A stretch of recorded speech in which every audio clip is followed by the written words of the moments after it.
कृष्ण प्रसाद भट्टराई फाउन्डेसनले आयोजना गरेको यो कार्यक्रम हुँदा म कृष्ण प्रसाद भट्टराईलाई ससम्मान स्मरण गर्न चाहन्छु र हामीलाई भाषण गर्न सजिलो छ, दस्तावेज लेख्न पनि सजिलो छ, तर उहाँले निर्वाह गर्नुभएको भूमिका र उहाँले यो मुलुकको जनताका निमित्त, यो मुलुकको सार्वभौमिकताका निमित्त, यो मुलुकको समृद्धिका निमित्त जुन सपना देख्नुभयो त्यो सपनालाई पूरा गर्नका निमित्त उहाँले जसरी आफूलाई जीवन पर्यन्त हाम्रो अगाडि प्रस्तुत गर्नुभयो, उहाँ हाम्रा लागि सदैव एउटा उच्च आदर्शको प्रेरणाको स्रोत हुनुहुन्छ र उहाँ केवल नेपालको मात्रै होइन, मैले भन्ने गरेको छु, हाम्रा केही नेताहरू बीपी कोइराला, गणेशमान सिंह, कृष्ण प्रसाद भट्टराई, उहाँहरू सानो देशमा जन्मिए तापनि उहाँ विश्वका ठुला अग्रणी नेताहरूको पंक्तिमा लायक राख्न हरेक दृष्टिकोणले उपयुक्त व्यक्तित्वहरू हुनुहुन्छ। उहाँलाई म ससम्मान स्मरण गर्न चाहन्छु र कृष्ण प्रसाद भट्टराईले केवल 10 महिना मात्रै उहाँले बहुदलीय व्यवस्थाको स्थापना भएपछि मुलुकको नेतृत्व गर्नुभयो।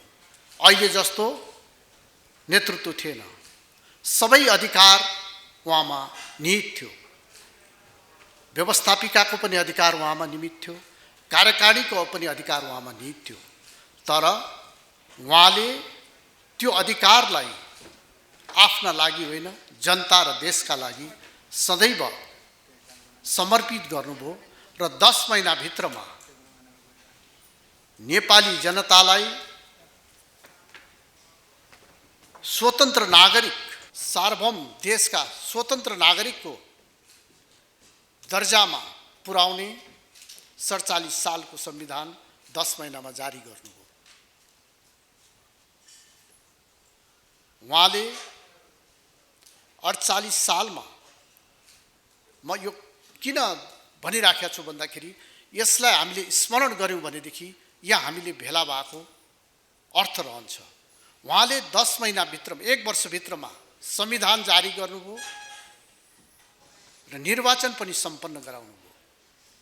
अहिले धाँधलीको हामी कुरा गर्छौं, निष्पक्षताको कुरा गर्छौं, स्वतन्त्र निर्वाचनको कुरा गर्छौं। कृष्ण प्रसाद भट्टराई त्यो बेला, तपाईहरु धेरैलाई थाहा छैन, कमसेकम यो मास्तिर बस्नेहरूलाई थाहा छ, उहाँहरू कृष्ण प्रसाद भट्टराई त्यो बेला नेपालमा मात्रै होइन, दक्षिण एसियामै चर्चाको शिखरमा हुनुहुन्थ्यो। त्यस्तो व्यक्तिले कसरी चुनाव हार्ला भनेर सबैले भन्थे, तर उहाँ चुनाव हार्नुभयो। किन हार्नुभयो, कसरी हार्नुभयो, त्यसको भिन्नै लेखाजोखा हुनु जरुरी छ र नेपालको इतिहासमा गिरिजाप्रसाद कोइरालाको पनि त्यतिकै ठुलो योगदान छ। मुलुकलाई द्वन्द्वमा, जुन किसिमले मुलुक द्वन्द्वमा फसेको थियो, त्यो द्वन्द्वबाट मुलुकलाई शान्ति प्रक्रियामा ल्याउनका निमित्त उहाँको पनि त्यतिकै ठुलो योगदान छ। म यो कुरा यस निम्ति भनिराखेको छु कि अहिले पनि हामी विश्वमा जाँदाखेरि सम्पन्न देशका नागरिक भनेर चिनाउनु भन्दा गरिब देशका नागरिक, द्वन्द्व पीडित देशका नागरिकको रूपमा हामीले परिचय बनाइराखेका छौं। अब यो परिचयलाई हामीले चाँडो भन्दा चाँडो यो परिचयलाई हामीले हटाउनु पर्दछ। हामी धनी देशका नागरिक, सम्पन्न देशका नागरिक, सभ्य देशका नागरिक भनेर हामीले विश्वलाई चिनाउनु पर्छ। त्यस दिशामा हाम्रा पाइला अग्रसर हुनुपर्दछ। तपाईहरु जो गाउँपालिकाको अध्यक्ष हुनुहुन्छ, उपाध्यक्ष हुनुहुन्छ, मेयर हुनुहुन्छ, उपमेयर हुनुहुन्छ, तपाईहरू स्थानीय सरकार हो, प्रदेशको सरकार, केन्द्रको सरकार, गाउँका जनताका निमित्त त्यो टाढाको सरकार हो। तपाईहरू जनताको सबैभन्दा नजिकको सरकार हो। त्यसैले तपाईहरूलाई जुन विश्वासका साथ आफ्ना जनताहरू निर्वाचित गराएका छन्, त्यो विश्वासका साथ तपाईहरूले काम गर्नुहुनेछ भन्ने विश्वास हामी सबैले लिएका छौँ। मेरो विचारमा तपाईहरूका मुख्य 3टा काम छन्: विकास निर्माण, सेवा प्रवाह र जनताको गुनासोलाई सम्बोधन गर्ने।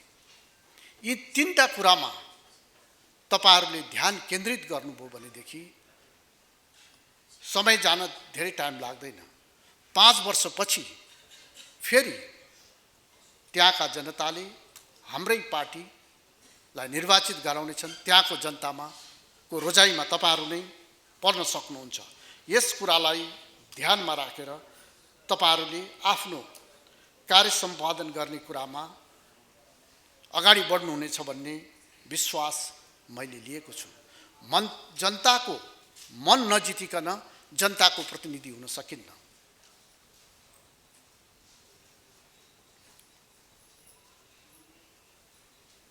स्रोत व्यवस्थापन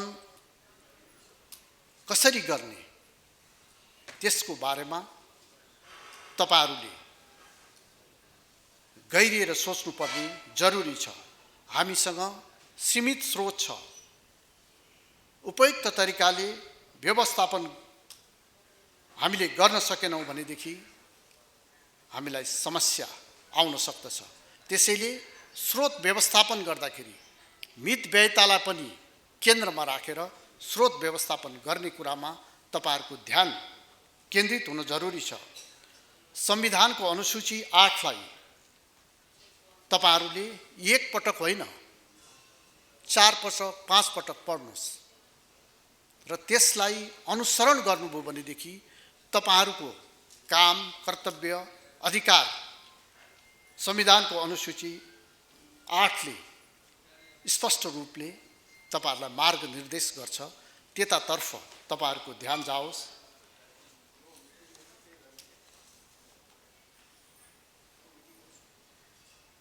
हामीले चुनाव जित्दाखेरि अनेक किसिमका बाचाहरू गरेर आएका छौँ। ती बाचा केवल एकपटकको निर्वाचनका निमित्त मात्रै बाचा गर्यौँ भनेदेखि त्यो आफूलाई पनि धोका दिएको हुन्छ, जनतालाई पनि धोका दिएको हुन्छ। त्यसैले ती बाचाहरू मध्येमा तपाईहरूले प्राथमिकताको सूची बनाउनुहोस्। ती मध्येमा कुन चाहिँ बाचाहरू, कुन चाहिँ योजनाहरूलाई तपाईहरूले प्राथमिकता दिनुपर्दछ, ती बाचाहरूको तपाईहरूले चाहिँ प्राथमिकता गरेर सबैलाई उपयोगी हुने राम्रो योजना तर्जुमा गर्नका निमित्त पनि म आग्रह गर्छु। म कृष्णप्रसाद भट्टराईको एउटा कुरा स्मरण गर्न चाहन्छु। 48 सालमा सायद अहिले भन्दा पनि बढी स्थानीय निर्वाचनमा नेपाली कांग्रेसले विजय हासिल गरेको थियो र राष्ट्रिय सभागृहमा यस्तै प्रशिक्षण कार्यक्रम भएको थियो। उहाँले भन्नुभएको थियो, प्रशिक्षण तपाईहरू लिनुहोस् तर एउटा काम तपाईहरू नगर्नुहोस्। त्यति बेला खानेपानीको धेरै ठुलो समस्या छ। म अध्यक्ष भएँ, त्यति बेला गाउँपालिकाको अध्यक्ष बन्थ्यो। म अध्यक्ष भएँ, मेरो घरको आँगनबाट धारो प्रारम्भ गर्छु भन्नुभयो भनेदेखि जनता तपाईको साथमा हुन्न भनेको थियो। कहाँ आवश्यकता छ योजनाको त्यहाँबाट प्रारम्भ गर्नुहोस् र आफूलाई तपाईले अब सेवकको रूपमा प्रस्तुत गर्नु चाहिँ जरुरी छ। अरूलाई सेवा दिएर बल्ल तपाईले सेवा लिनुपर्छ। त्यतातर्फ तपाईहरूको ध्यान अवश्य जानेछ भन्ने विश्वास मैले लिएको छु।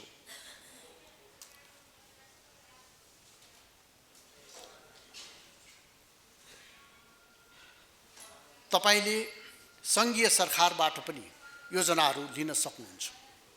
त्यसका निमित्त उपयुक्त योजना तपाईले छनौट गरेर सङ्घीय सरकारमा जाने प्रक्रियाहरू छन्, त्यो प्रक्रियालाई अवलम्बन गर्नुहुनेछ भन्ने मैले विश्वास लिएको छु।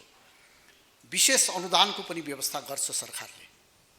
विशेष अनुदानका निमित्त पनि आफ्नो स्रोतलाई तपाईको नगरपालिकाको, गाउँपालिकाको स्रोतलाई कसरी परिचालन गर्नुहुन्छ त्यसमा स्पष्ट भएर विशेष अनुदानका निमित्त पनि अगाडि जान सकिन्छ। आफ्नो अधिकार क्षेत्रभित्रको राजस्व सङ्कलनमा तपाईहरूले विशेष ध्यान दिनु चाहिँ जरुरी छ। यो स्थानीय सरकार हो। केन्द्रको सरकारले जे काम गर्छ केही कुरा छोडेर तपाईहरूले पनि सबै काम गर्न सक्नुहुन्छ। तर राजस्व उठाउँदाखेरि जनतालाई मार्का पर्छ कि पर्दैन? राजस्व प्रदेशले पनि उठाउने, केन्द्रले पनि उठाउने र स्थानीय सरकारले पनि उठाउने र त्यो राजस्व तिरे बापत जनताले सेवा सुविधा पाएनन् भनेदेखि जनता हामीसँग निराश हुन्छन्। त्यसैले राजस्व उठाउने कुरामा पनि तपाईहरूले विशेष ध्यान दिनु जरुरी छ।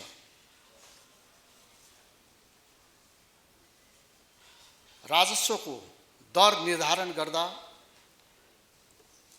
तपाईहरूले सबैको सहमति लिनु जरुरी छ। तपाईले जसलाई पराजित गर्नुभएको छ, चुनावमा भाग नलिएका गाउँघरमा प्रबुद्ध व्यक्तिहरू पनि छन्, ती सबैको राय सल्लाहबाट नै राजस्वको दर निर्धारण गर्नुभयो भनेदेखि त्यो व्यवहारिक र वैज्ञानिक हुन्छ। त्यस दिशामा पनि तपाईहरूले ध्यान दिनु जरुरी छ। जनतालाई करको भार दिने तर त्यसबाट सेवा सुविधा प्रदान गर्न सकेन भनेदेखि पनि हाम्रो काम अपूर्ण रहन्छ, अधुरो रहन्छ। यसका निमित्त यी कुराहरूलाई ध्यानमा राखेर तपाईहरू अगाडि बढ्नुहुनेछ र आपसी समझदारीलाई, एक जिल्ला र अर्को जिल्लाका जनप्रतिनिधिहरूको बीचको सरसल्लाहलाई, अनुभवलाई यहाँहरूले एक्सचेन्ज गर्ने काममा तपाईहरू लाग्नुभयो भनेदेखि अझ तपाईहरूको विजयले जनता तपाईहरूबाट बढी लाभान्वित हुन सक्छन्। अहिले सूचना र प्रविधिको विकासले संसार नै एउटा गाउँको रूपमा परिणत भएको छ। अहिले हाम्रो देशमा दुई किसिमका युवाहरूको उत्पादन भइराखेको छ। एउटा युवा एसएलसी पढ्यो, पढ्न सकेन, आफ्नो भविष्य उसले गाउँमा देखेन, उस छेउको सहरमा आयो, त्यहाँ पनि आफ्नो भविष्य देखेन, काठमाडौँ आयो, त्यहाँ आफ्नो भविष्य देखेन, सहरको गरिबी झन् चर्को छ, यहाँ पनि ऊ बस्न नसकेर ऊ विदेश पलायन भएको छ, ठुलो सङ्ख्यामा विदेश गएको छ। त्यहाँ तीनटा काम उसले गर्नुपर्छ, डिफिकल्ट, डेन्जर र डर्टी काम गर्नुपर्छ। त्यसका निमित्त 30, 40, 45 हजार रुपियाँ उनले मासिक प्राप्त गर्छ। उनीहरूले पठाएको रेमिटेन्सले अहिले हाम्रो मुलुकको अर्थतन्त्रलाई अगाडि बढाउनका निमित्त धेरै ठुलो योगदान गरेको छ। त्यो एउटा युवा छ। अर्को युवा बहुदलीय व्यवस्थाको स्थापनापछि हाम्रो भाषा जुन शिक्षामा निजी क्षेत्रको लगानी छ, त्यसले हाम्रो विश्वमा नै कम्पिट गर्ने भाषा भएको एक वर्ग जन्माएको छ। त्यसलाई हामीले प्रोत्साहित गर्नुपर्दछ। अहिले घरमै बसेर एउटा ल्यापटपको भरमा महिनाको 2 लाख 3 लाख कमाइराखेको छ। अब हामीले कुन युवालाई प्रोत्साहित गर्ने, त्यसमा हाम्रो ध्यान केन्द्रित हुनुपर्दछ। र हाम्रो मुलुक सम्भावनाले युक्त मुलुक छ। यी सम्भावनाहरूलाई हामीले व्यवहारमा रूपान्तरण गर्न सक्यौँ भनेदेखि हामीले जलस्रोतको विकास गरेर, पर्यटनको विकास गरेर, व्यावसायिक कृषिको विकास गरेर र हाम्रा पढेलेखाका युवाहरूलाई सूचना र प्रविधिसँग अभ्यस्त गराएर उनीहरूलाई हामीले अगाडि बढाउन सक्यौँ भनेदेखि 10 वर्षभित्रमा हाम्रो देशलाई समृद्ध देशको रूपमा अगाडि बढाउन सकिन्छ। अहिले नै भारतसँग जुन व्यापार घाटा छ त्यो व्यापार घाटा हामीले कम गर्ने, यहाँ धेरै पत्रकार मित्रहरू पनि हुनुहुन्छ, कम गर्ने सबैभन्दा उपयुक्त माध्यम हाम्रो ऊर्जाको विकासै छ। हामीले बिजुली भारत मार्फत त्यहाँको बजारमा पुर्याउन सक्यौँ भनेदेखि महिनाको 15,000 मेगावाट मात्रै विद्युत हामीले भारतको बजारमा पठाउन सक्यौँ भनेदेखि महिनाको यो चाहिँ मोटामोटी 60-70 अरब रुपियाँ हामी कमाउन सक्छौँ। यसलाई हामीले पूर्वाधारको विकासमा लगाउन सक्छौँ। त्यसबाट एकातर्फ भारतसँगको व्यापार घाटाको सन्तुलनतर्फ हामी जान्छौँ भनेदेखि अर्कोतर्फ हाम्रो पूर्वाधारको विकासको बाटोमा पनि हामी मुलुकलाई अगाडि बढाउन सक्छौँ। र अहिले हाम्रो सम्माननीय प्रधानमन्त्री भारत भ्रमणपछि सन् 2014 मै भारतसँग पिडिए सम्झौता भएको थियो, तर भारतको बजारमा हाम्रो बिजुली पुगेको थिएन।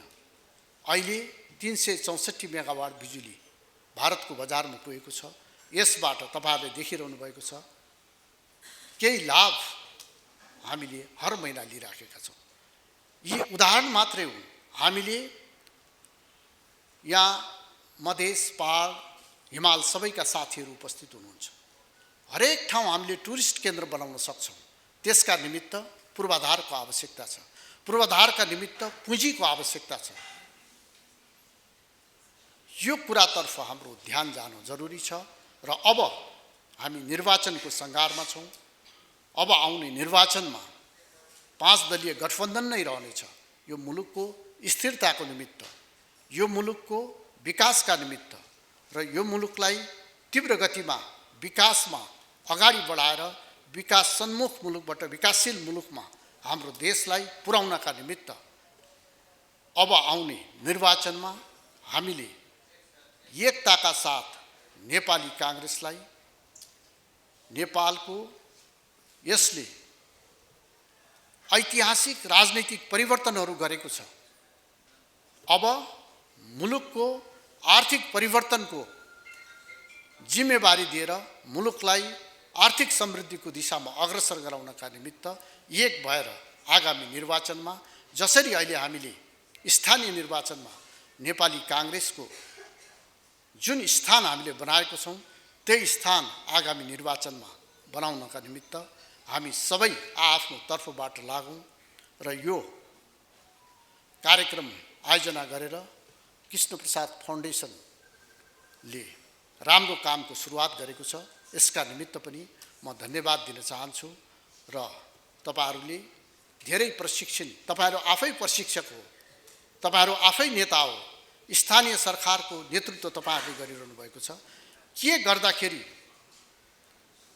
तपाईले नेतृत्व गरेको गाउँपालिका, नगरपालिका अरूभन्दा राम्रो बन्न सक्छ, त्यो प्रतिस्पर्धाका साथ तपाईहरु जुट्नु होला र तपाईहरुको कार्यकालको पूर्ण सफलताको कामना गर्दै मेरो भनाई अन्त गर्न चाहन्छु। धन्यवाद। जय नेपाल।